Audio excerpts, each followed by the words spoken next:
Baik, perkenalkan kami dari kelompok 8 akan membahas tentang rasio profitabilitas. Sebelumnya perkenalkan, nama saya Komang Mahayanti.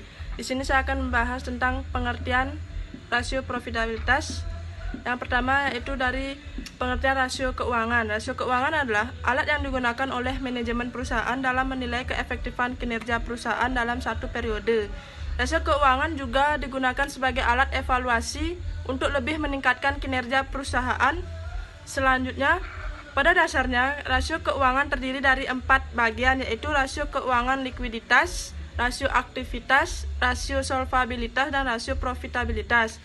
Dalam artikel ini akan dibahas lebih mendalam tentang rasio profitabilitas. Pengertian rasio profitabilitas adalah rasio atau perbandingan untuk mengetahui kemampuan perusahaan untuk mendapatkan laba atau profit dan dari pendapatan atau earning terkait penjualan, aset, dan ekuitas berdasarkan dasar pengukuran tertentu. Jenis-jenis rasio profitabilitas dipakai untuk memperlihatkan seberapa besar laba atau keuntungan yang diperoleh dari kinerja suatu perusahaan yang mempengaruhi catatan atas laporan keuangan yang harus sesuai dengan standar akuntansi keuangan. Yang selanjutnya akan dijelaskan oleh teman saya. Baik, di sini saya akan melanjutkan presentasi yang kedua tentang tujuan rasio profitabilitas. Sebelumnya, perkenalkan, nama saya Desa Putu Sri Utami.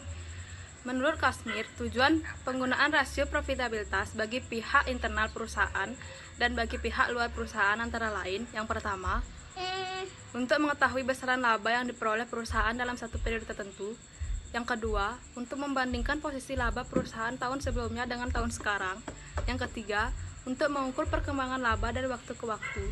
Yang keempat, untuk mengukur besarnya laba bersih setelah pajak dengan modal sendiri.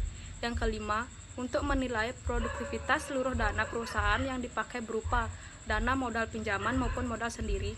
Yang keenam, untuk mengetahui perkembangan laba dari waktu ke waktu. Yang ketujuh, untuk menilai kinerja setiap karyawan dalam melakukan pekerjaannya. Yang kedelapan, untuk mengevaluasi perkembangan atau kemunduran kinerja perusahaan sehingga bisa dilakukan upaya agar masalah yang terjadi tidak berlarut-larut. Selanjutnya, untuk mengukur kemampuan perusahaan dalam memperoleh laba melalui seluruh kemampuan dan sumber yang ada seperti kegiatan penjualan, kas, modal, jumlah karyawan, jumlah cabang, dan unsur-unsur laporan keuangan. Dan yang terakhir, untuk menggambarkan tentang tingkat efektivitas manajemen dalam melaksanakan kegiatan operasional. Selanjutnya, manfaat rasio profitabilitas. Manfaat yang didapatkan oleh pihak luar perusahaan, terutama pihak-pihak yang berhubungan atau memiliki kepentingan dengan perusahaan. Nama saya Kata Surya Pranita, NIM 030. Di sini saya akan melanjutkan presentasi dari teman saya tentang jenis-jenis rasio profitabilitas. Jenis-jenisnya ada 7. Yang pertama, margin laba kotor.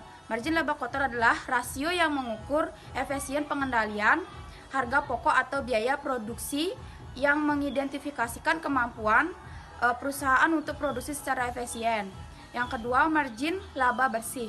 Margin laba bersih adalah pengukuran persentase dari setiap hasil sisa penjualan setelah dikurangi semua biaya dan pengeluaran termasuk bunga dan pajak dalam catatan atau laporan keuangan. Yang ketiga, margin laba operasi. Margin laba operasi adalah pengukuran persentase sisa penjualan setiap semua biaya dan pengeluaran lain dikurangi kecuali bunga dan pajak. Yang keempat, rentabilitas ekonomi. Rentabilitas ekonomi merupakan perbandingan laba sebelum pajak terhadap total aset yang mengidentifikasikan kemampuan aset yang dimiliki untuk menghasilkan tingkat pendapatan. Yang kelima, return of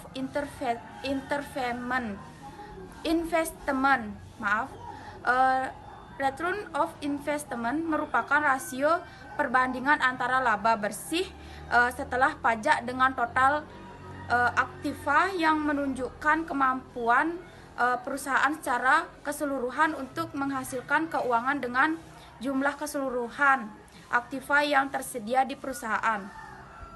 Yang keenam, return of equity. Return of equity adalah rasio perbandingan antara laba bersih setelah pajak dengan total ekuitas yang berasal dari penghasilan atau income yang tersedia bagi para pemilik perusahaan. Rasio return of equity memperlihatkan kemampuan perusahaan dalam mengelola modal sendiri, net worth, secara efektif dan mengukur tingkat keuntungannya dari investasi yang telah dilakukan pemilik modal sendiri atau pemegang saham perusahaan. Yang ketujuh, earning per share. Earning per share merupakan rasio perbandingan yang menunjukkan kemampuan setiap lembar saham dalam penghasilan laba. Earning per share menggambarkan jumlah rupiah yang diperoleh untuk setiap lembar saham biasa.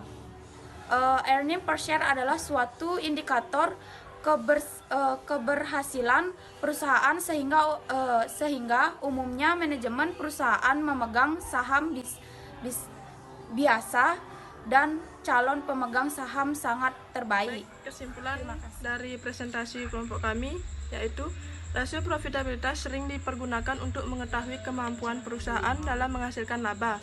Dengan rasio profitabilitas ini, investor bisa mengetahui tingkat pengembalian investasi yang mereka tanamkan. Rasio profitabilitas yang sering digunakan untuk menghitung kemampuan perusahaan diantaranya adalah ROA atau Return on Asset, ROI, Return on Investment, dan ROE, Return on Equity. Perusahaan dapat memakai seluruh jenis rasio profitabilitas atau sebagian dari jenis rasio profitabilitas yang ada. Sekian presentasi dari kelompok kami. Apabila ada yang bertanya kami persilahkan, dan mohon maaf apabila ada kesalahan kata atau kekurangan dalam presentasi kelompok kami. Saya tutup dengan para mesanti. Om Santi Santi Santi Om.